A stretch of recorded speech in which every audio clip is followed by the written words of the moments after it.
I knew it was gonna be this hard. No one warned me. Being a toy wasn't that hard after all, huh? This city will kill me if the aerosol fumes don't burst. First these chumps vamp me, now the CCK. Damn, they're everywhere I tag. They're watching me, dressing me. And now, all of this, just to get a rep? For what? I just wanted to get up. Get my name up, go all city. But this battle, it ain't just about me. It's bigger than me. It's about us. You down for it?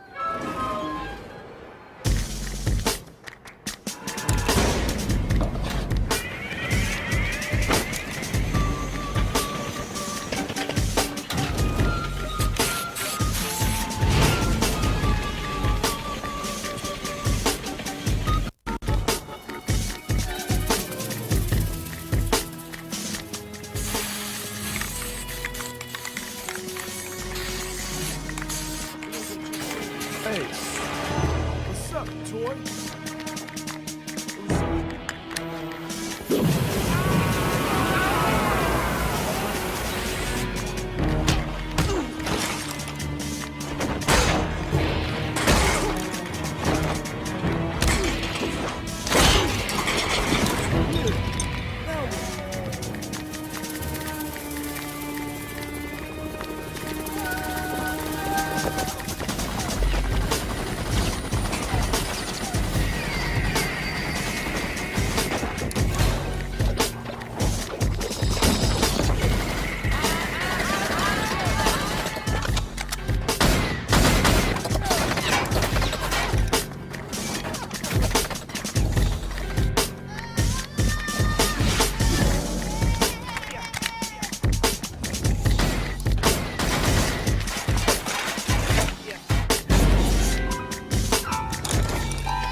Product not yet rated.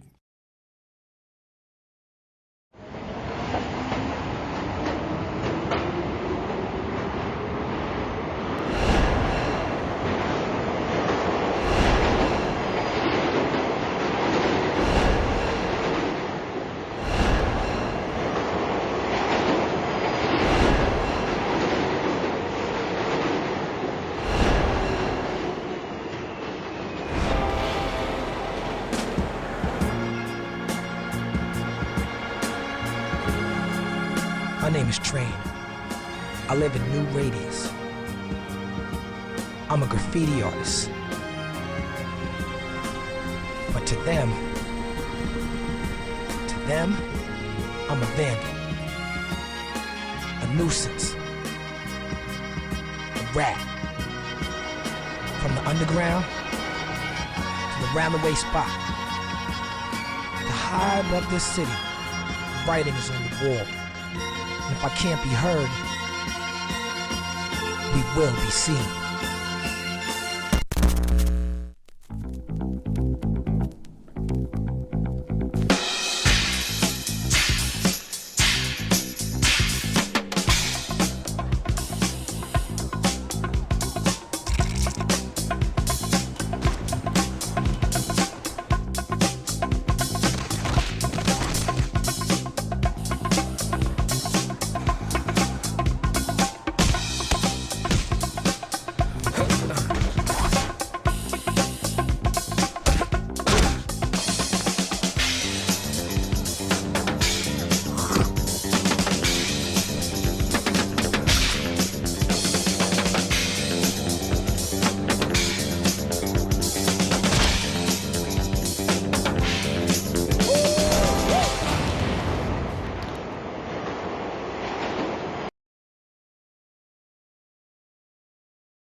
one gives each other energy to elevate, you know, and that's what makes a good crew, elevation. The problem is crews kind of like gangs, and gangs was one of the things that I thought Graph was a departure from. It really didn't enhance the development. In a way, I kind of felt like it threw shit backwards. Learning about style, learning about painting, learning about racking.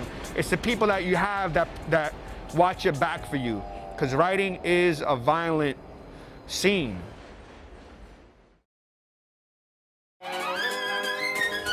Definition of a toy to me is somebody that's new to the game, doesn't necessarily understand the rules of graffiti. Maybe it's his tag style that makes him a toy. A beginning writer, somebody who sucks. Letters all discombobulated, you know what I'm saying? An arrow coming out, you like, yo, where that arrow came from?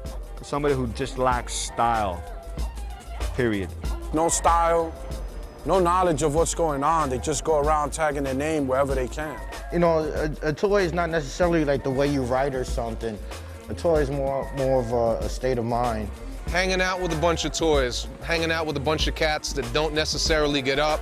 They might claim they write graffiti, but they're better known for starting fights, better known for stealing cars, better known for hustling or doing something else. You know, I consider a toy somebody who's not really doing it for themselves. Somebody who's just kind of doing it to be down, doing it for other reasons aside from just personal fulfillment. Just gathering up fame as quickly as possible without going out there and without spending the years that you got to put in to establish yourself. Their mind is limited.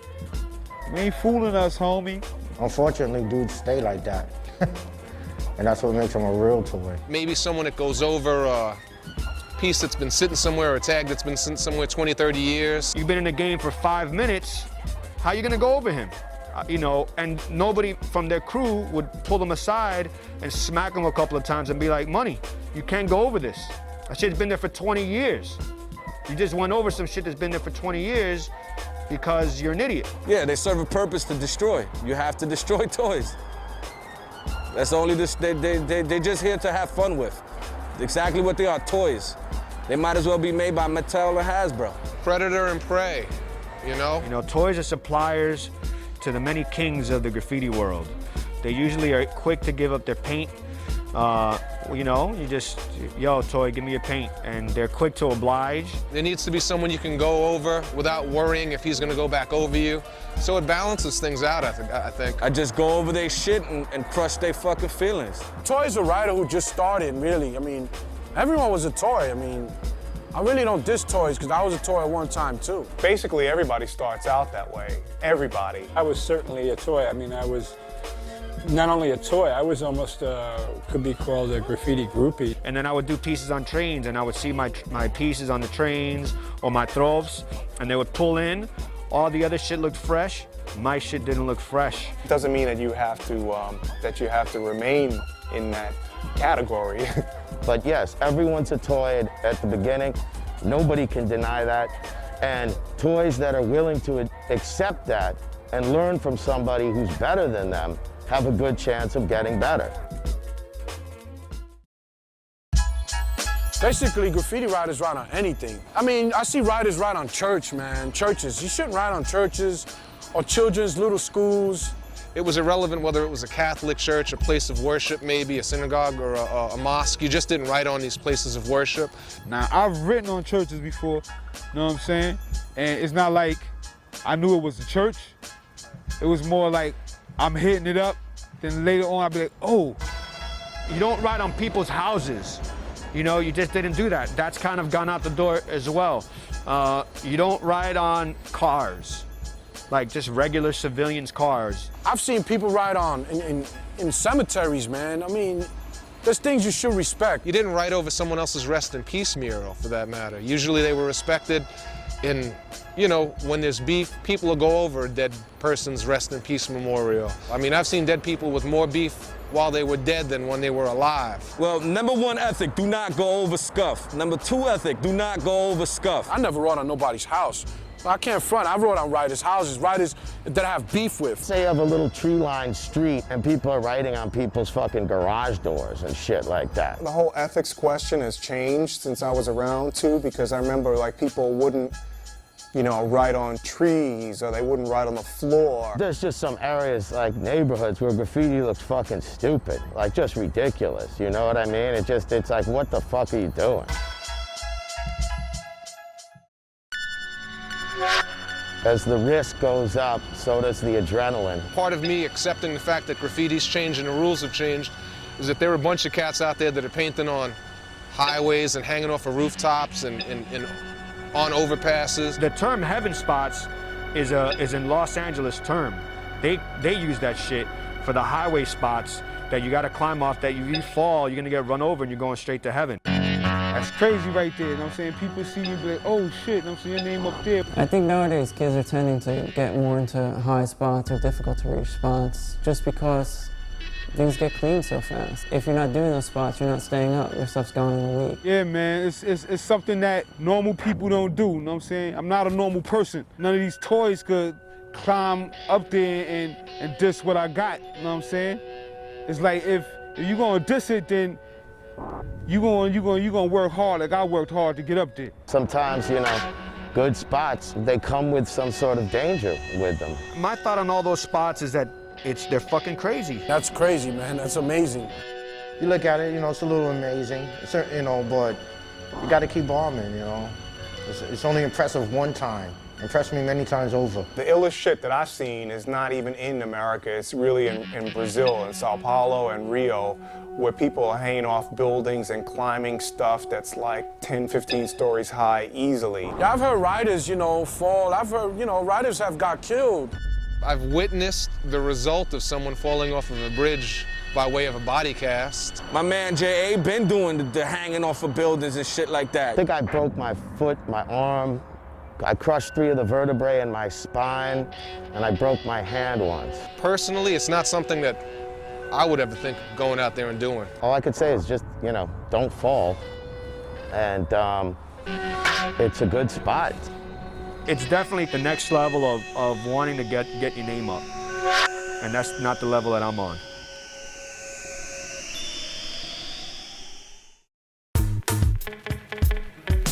Racking is traditional, man. Back in the early 80s, you know, in the 70s when graffiti on the subways, everybody racked their paint. The more paint you have, the more graffiti you can do. You know, it's got to come from somewhere. You were doing so many trains. I mean, you can't buy paint. I mean, you're little, you're not buying paint. You know, majority of the people I came up with all grew up in the projects. We were poor. Where else am I gonna get 50 cans? Key. Racking was key. I mean, I was good at racking. And the people I knew were good.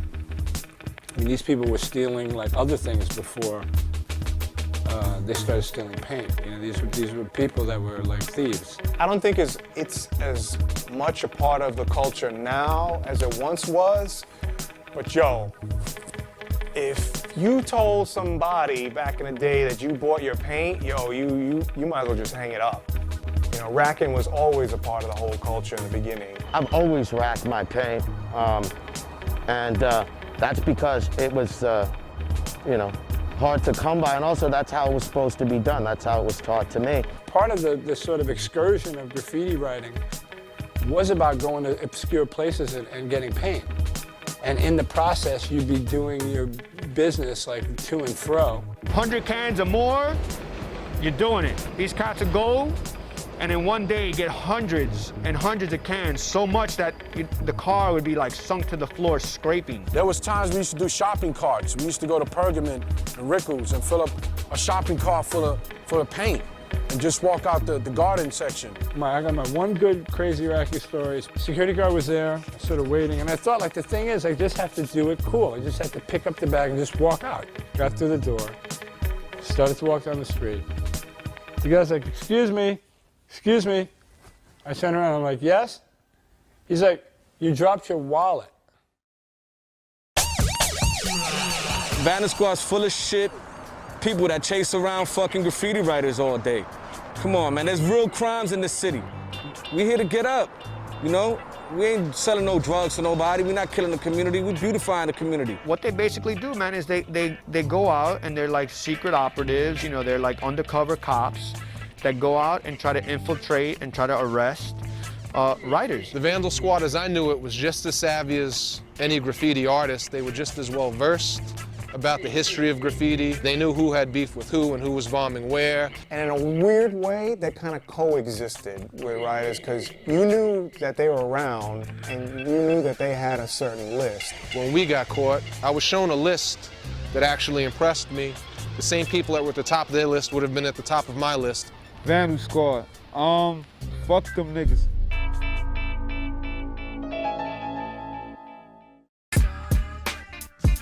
In my opinion, the subways was where it was at. Memories, man. The subways, man. You're talking 70, 79. Riding the subways and watching whole cars ride by. You know, you could sit down on your at your home stop and soak up this moving art show.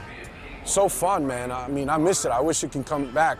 Whole city used to mean being up on all the train lines and being like king of them. And I took King of the Fours and I had every car inside, out, panels, throw-ups. Went out to the 2s and 5s, the 1s. No matter where you go throughout this city, you're gonna see this guy up. Not like a tag or 2 tags, but being up a lot. And not just jump out your car, you know what I'm saying, catch a couple of tags and be out. That's cheating. It's funny how this New York City subway movement did kind of just die. You know, it was a slow death, you know, one car at a time. Clean train movement jumped off in '85. The 4 line was the first line to have the clean trains. And from there on, all the old trains started to be destroyed and dumped in the ocean. Whenever a train was painted, they would immediately take it out of service. So we had to bomb 10 times harder to see our stuff run in service. We had a dream, and it was to like attach life support to this thing that we loved so much and to keep it going. And there was a lot of energy and excitement about painting the last train. It became a personal war between us and the Transit Authority, between us and the Vandal Squad, to try to keep it alive, to try to keep it going. Like throwing rocks at a man with a machine gun. You're not gonna win that battle, not after 9/11. I think that those actions are easily misconstrued. You know, Code Orange has changed the way we look at a man in a tunnel with a hood over his head and a bag in his hands. They have it in control, they have it in check, and they have the money to keep it clean. And they have the new stainless steel subways. I mean, you do a train, it gets buffed. I mean, the same day it gets clean. It really doesn't pay to paint trains anymore. You're only painting for the feeling and for the photo. Graffiti is relevant. Just because you don't see the graph on trains, so you don't want to hit it, it's there to be hit, homie. No matter if it's gonna get buffed or not, just for the love of the sport. I mean, they won the war, it's all good on the subways, but we won the war in general and long term because now graffiti's worldwide. And that's something you can't stop, and it's art now. Ride the track till the 3rd rail short circuit. Most of graffiti I see around the world at some point was directly influenced by something that they saw that came out of New York. It's global now. Put it like that, it's worldwide. It's out in Africa and Russia. I mean, that's amazing. You got graffiti that far. I don't know, I think I'm still tripping on the fact that, like, you know, Sprite and McDonald's sell graffiti in a way. Productions, trains, walls, cars, highways, canvases, shows, sneakers, video games, everything. It's not a ghetto anymore. It's not restricted to that. You know, now it's just not about necessarily a locality or sort of like a lifestyle or, you know, economics. It's just more about attitude. If it gets in the gallery, cool, beautiful, give me my cheddar, keep it moving. I don't want anything to do with you. I don't want to meet you. I don't want to talk to you. I don't give a fuck about rich, yuppie people criticizing my shit. Fuck it as an attitude has become probably more important than putting up style. If it moves you emotionally, then it's totally relevant. If you're doing it because it's cool and you want to be some sort of half-baked rebel or some bullshit like that, then it's only as relevant as that can become for you. We're setting the new troops. They're young, they're equipped with new ammo, and they're doing damage and they're getting up, and I love it. We've figured out how to make ink in our own mops, in our own train keys. We figured out how to get in and out of trains undetected. And I'm sure surveillance is gonna definitely put a damper on things for lots of people. The graffiti community will find their way around this. Gonna always be here. Since caveman wrote on the walls, man. Can't stop it.